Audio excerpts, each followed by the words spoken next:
ঢাকা বিশ্ববিদ্যালয়ের 2024-25 শিক্ষাবর্ষের বিজ্ঞান ইউনিটের ভর্তি পরীক্ষা আজ। ক ইউনিটে এমসিকিউ পরীক্ষা হবে 60 নম্বরে আর লিখিত পরীক্ষা 40 নম্বরে। বেলা 11টা থেকে শুরু হয়ে পরীক্ষা চলবে দুপুর 12:30 পর্যন্ত।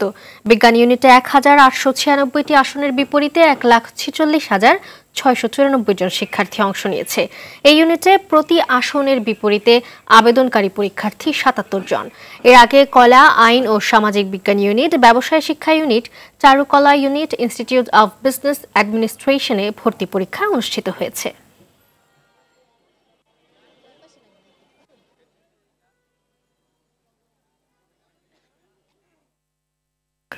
এ বিষয়ে আরো জানাতে ঢাকা বিশ্ববিদ্যালয়ে আছে সহকর্মী মাহিন আরাফাত সরাসরি যুক্ত হচ্ছে তার সাথে। মাহিন, এখন পরীক্ষা চলছে, তো অভিভাবকরা কি বলছে জানাবেন আমাদের। জি মালিয়া, আপনি যেমনটি বলছিলেন যে ঢাকা বিশ্ববিদ্যালয়ের ক ইউনিটের অর্থাৎ বিজ্ঞান বিভাগের পরীক্ষা চলছে।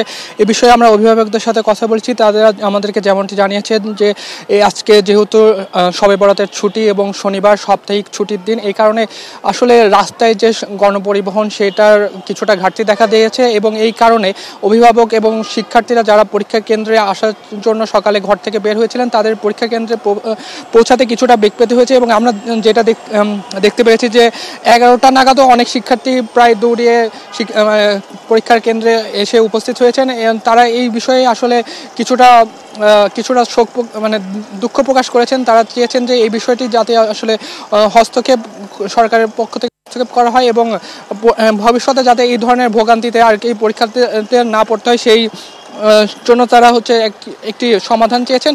এর বাইরে যদি বলি যে অভিভাবকরা আমাদের বলছেন যে ঢাকা বিশ্ববিদ্যালয়ের মতো যে গুটি কয়েক সরকারি বিশ্ববিদ্যালয় আছে যেখানে ভর্তির জন্য শিক্ষার্থীদের অনেক বেশি প্রতিযোগিতার মধ্যে পড়তে হয়, এই ধরনের প্রতিযোগিতা থেকে বের হয়ে আসার যদি কোনো সমাধান যদি করা যায়, যদি পাবলিক বিশ্ববিদ্যালয়ের সংখ্যা বাড়ানো যায় অথবা সিটের সংখ্যা বাড়ানো যায়, তাহলে অনেক শিক্ষার্থী আসলে যারা পাবলিক বিশ্ববিদ্যালয়ে ভর্তির চেষ্টা করেন তারা অনেকের জন্য আসলে সেটা সুবিধাজনক হবে।